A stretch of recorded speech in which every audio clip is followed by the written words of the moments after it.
예, 사도행전 20장 17절에서 27절 말씀 한 절씩 읽고 묵상하도록 하겠습니다. 바울이 밀레도에서 사람을 에베소로 보내어 교회 장로들을 청하니, 오늘 그 밀레도 설교의 전반부를 지금 읽었는데요. 밀레도는 에베소에서 남쪽으로 한 40km 떨어져 있는 항구 도시이고요. 에베소는 큰 도시지만 오늘 이분들이 타고 오는 배는 에베소를 하고 제일 가까운 쪽 이 밀레도에 이제 를 지나가게 됐는데, 정박했다가 다시 타고 그러게 이제 예루살렘으로 갈 텐데, 이 사도 바울은 3차 전도 여행에서 이제 예루살렘으로 가고 있는 중인데, 에베소에 3차 전도 여행을 갈 때, 유럽으로 가기 전에 거기서 2년 3개월 동안 사역을 했습니다. 3개월은 그 회당에서 전도를 하다가 또 쫓겨나서 이제 두란노 서원에서 2년을 사역을 하고, 그리고 이제 유럽을 그 2차 전도 여행을 갔던 곳을 한 바퀴 돌아와야 되겠다, 그런 마음을 먹고 그 일행들을 먼저 유럽으로 보내고, 본인 혼자 남아가 있다가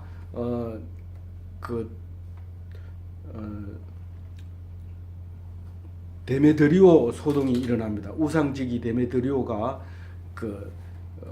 가이오하고 그 두 사람을 붙들어 가지고 이제 바울의 일당이라고 하면서 극장에 끌고 가서 봉변을 당하게 하려고 그랬는데, 성령이 또 막아주시고 친구가 막아주시고 또 사람들이 많아서 못 들어가고, 그래서 바울은 안전하게 그 소동이 끝날 때까지 안전했습니다.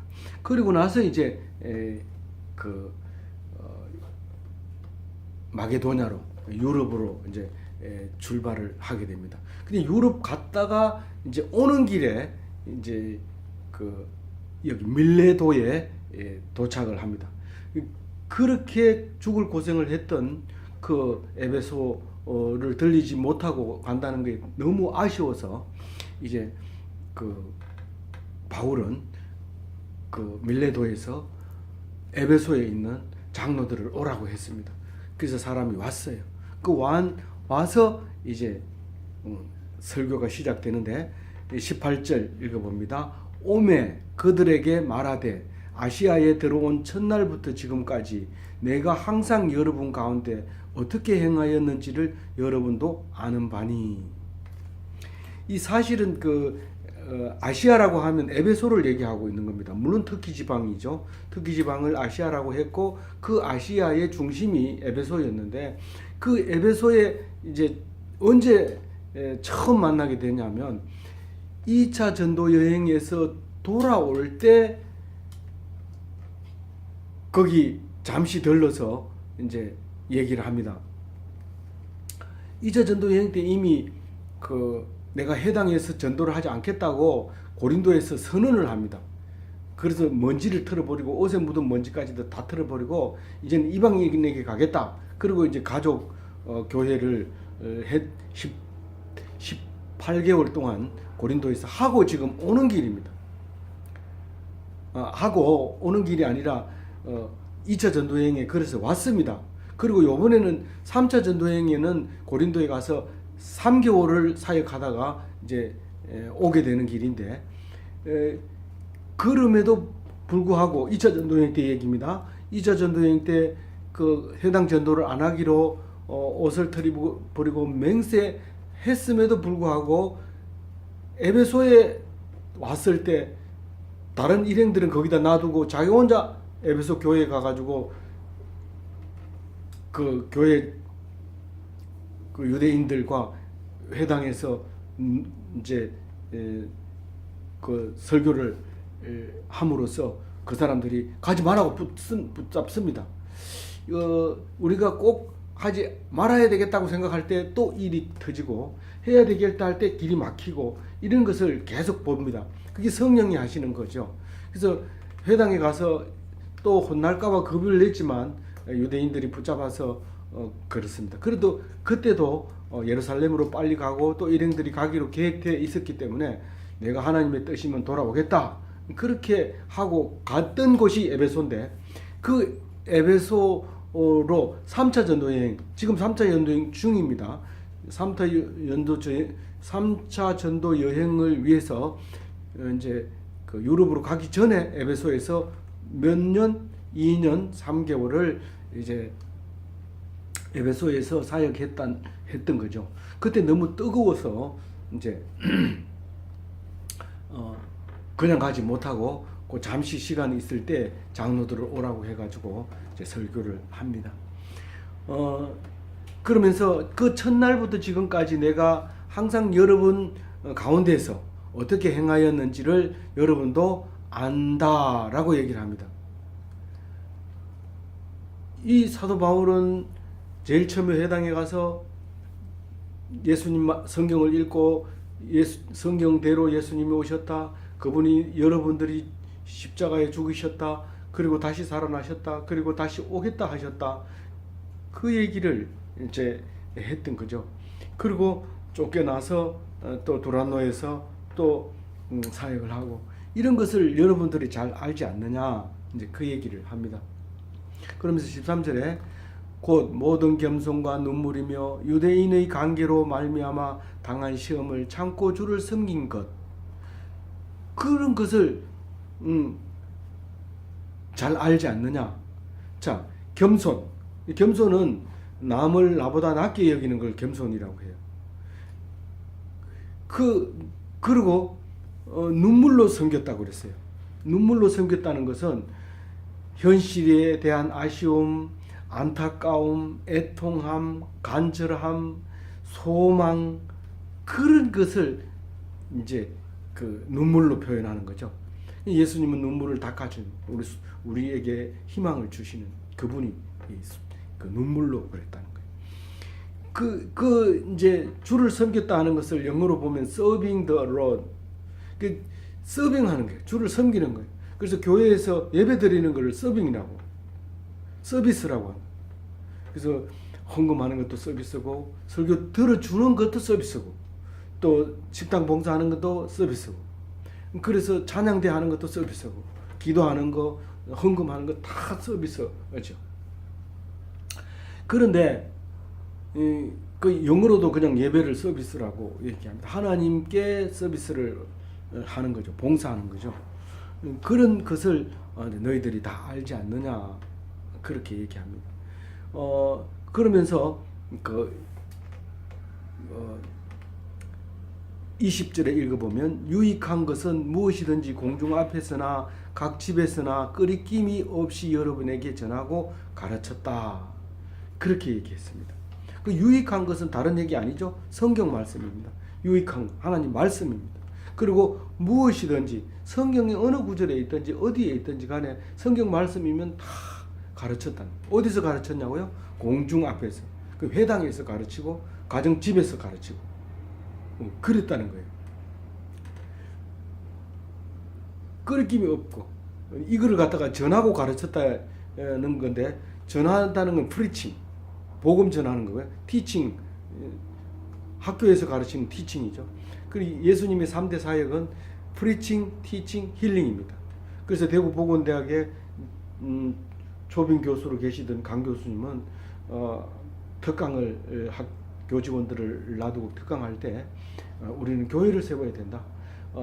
우리 예수님이 하셨던 프리칭, 복음을 선포해야 된다. 그 얘기하면서 가르치고 또 힐링, 우리 대구 보건대학을, 사실은 그 초빙 교수님은 이제 대학 때문에, 병원 때문에 오신 초빙 교수님입니다. 그래서 병원을 세웠고, 학교에서 병원 세우면 티칭하고 힐링은 됐으니까 이제 프리칭을 해야 된다, 복음을 전해야 되기 때문에 교회를 세워야 된다라고 이렇게 주장하셨던 분인데, 이제 그 전하고 가르치는 것을 했다 하는 것이 20절이고, 21절에 누구에게 했느냐?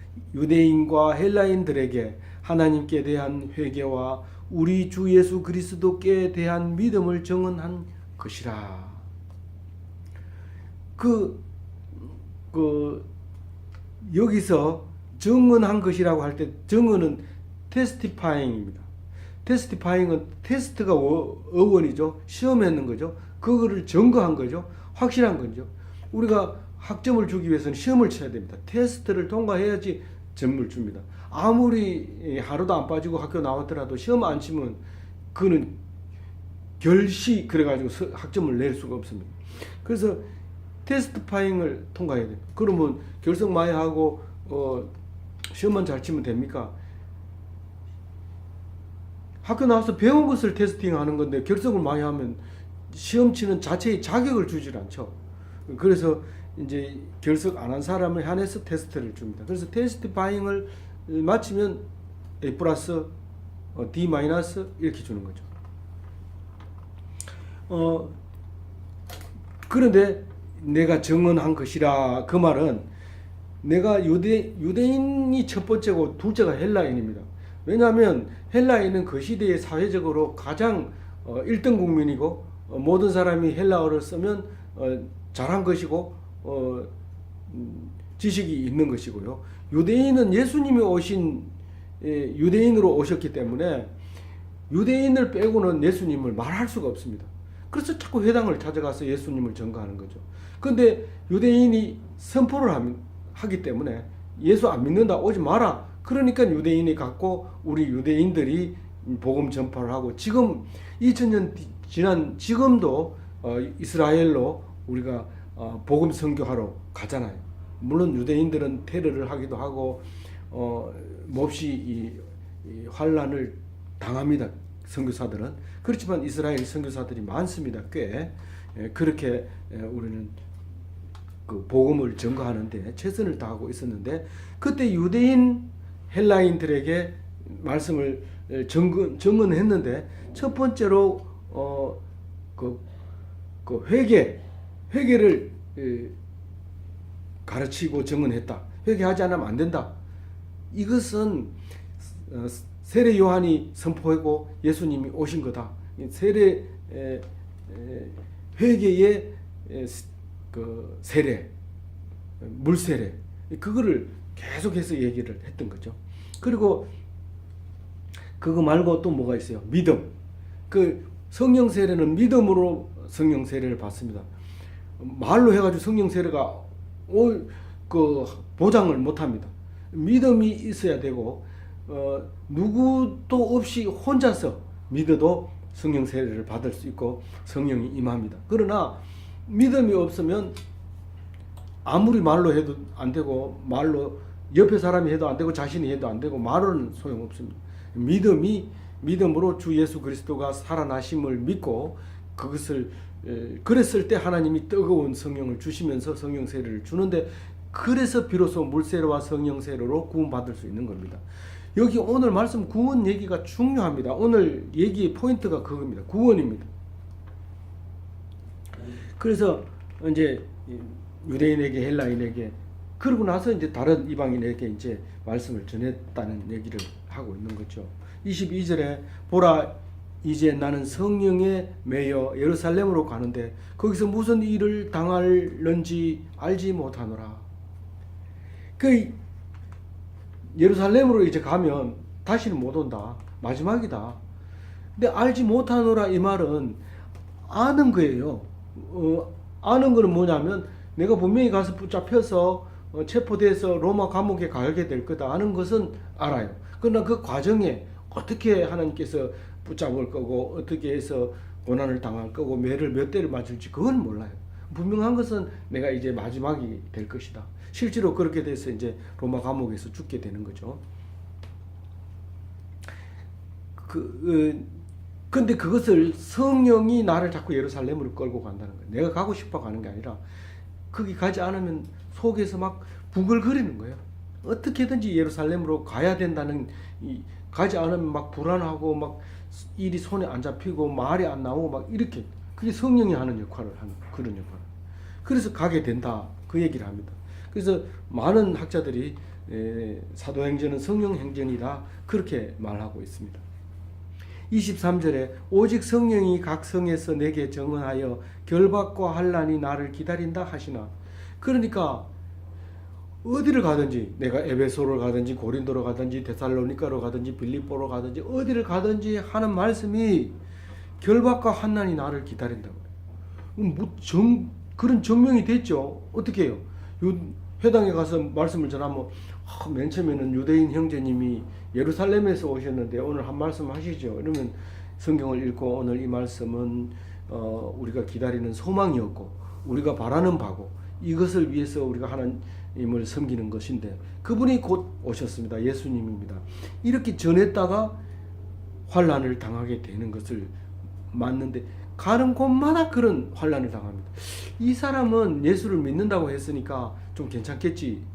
조금 있다 보면 또 반대하고 이제 쫓아내고 그런 일이 있었던 거죠.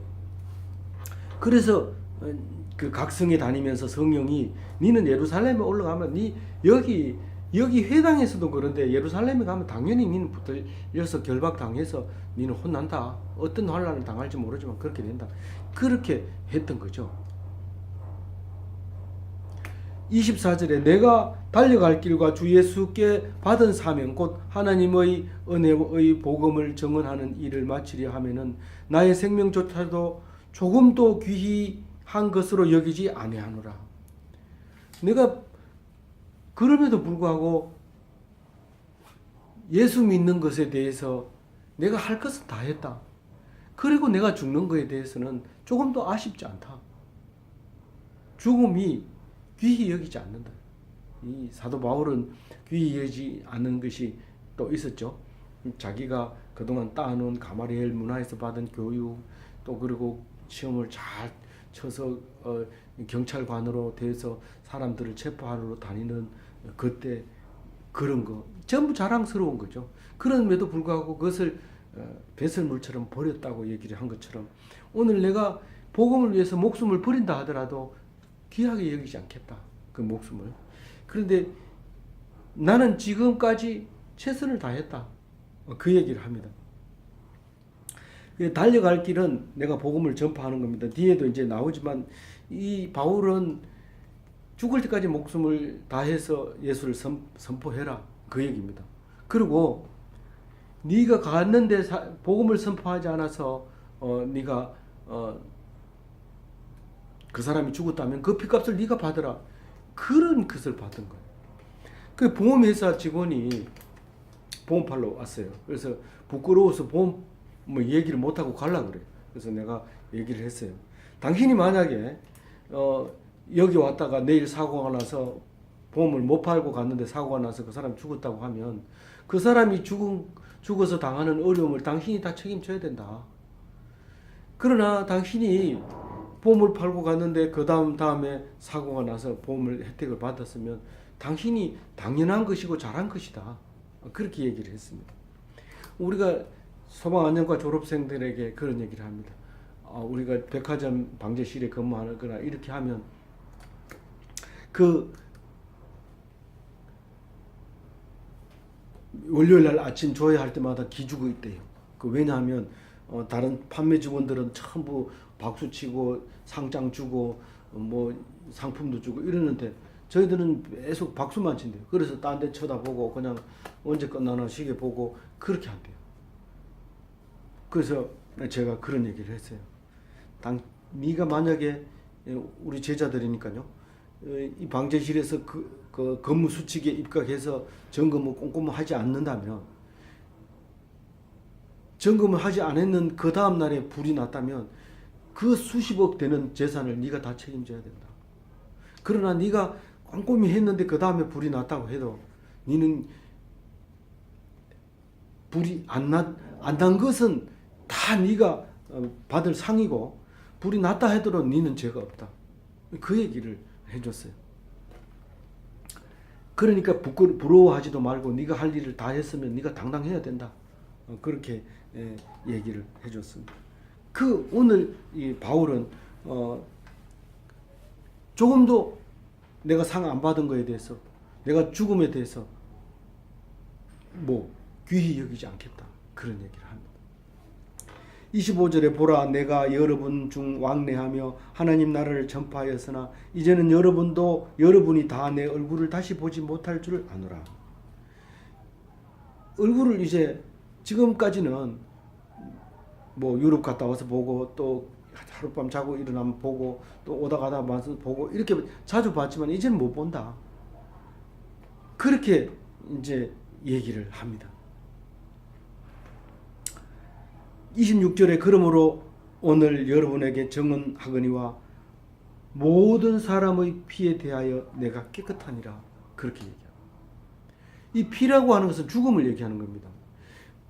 구원받을 말씀을 전했는데 이 말씀을 안 듣고 불신했다면 그것은 그 사람이 죽은 것에 대해서 나하고 관계없다는 거예요. 내가 점검을 확실하게 했다면 너희들이 불을 내서 강제로 불을 냈다 하더라도 그건 내 책임 아니다. 그 얘기하는 거죠. 그런데 내가 점검을 안 했으면 누가 방화를 했더라도 그건 내 책임입니다. 내가 점검을 안 했기 때문에 그거 얘기하는 거예요. 그래서 오늘 내가 할 얘기를 다 했고 그렇기 때문에 너희들이 증언한다. 증언이 뭐라고 그랬죠? 테스트파잉. 너희들이 지금 보고 들었기 때문에 너희들이 증언해야 되고 증언할 수밖에 없다. 그게 너희들이 보고 있는 그 자체가 증언이다. 그렇게 얘기합니다. 그러면서 27절 마지막 읽고 마치도록 하겠습니다. 이는 내가 꺼리지 않고 하나님의 뜻을 다 여러분에게 전하였습니다. 내가 숨김없이 다 말씀드렸다. 내게서 성령께서 하라고 한 말 다 했고 내가 알고 있는 지식 다 얘기했고 하나님 예수님에 대해서 예수님이 나에게 가르쳐준 모든 걸 다 설명했다. 그렇게 얘기를 합니다. 그러니까 바울은 어떤 생각을 가지고 있었느냐 하면 하나님의 뜻을 전하지 않으면 유죄라고 생각한 그 바울을 이 장로들에게 꼭 얘기하고 싶어서 멀리서 불러가지고 내가 이 얘기를 하고 있는 거예요. 그걸 천명이라고 하죠. 내가 이제부터는 피에 대해서 죄가 없다. 너희들의 피에 대해서 내가 죄가 없다. 그러니까 어떤 말이에요? 믿으라는 거죠. 믿으라. 꼭 기억하고 믿으라는 거죠.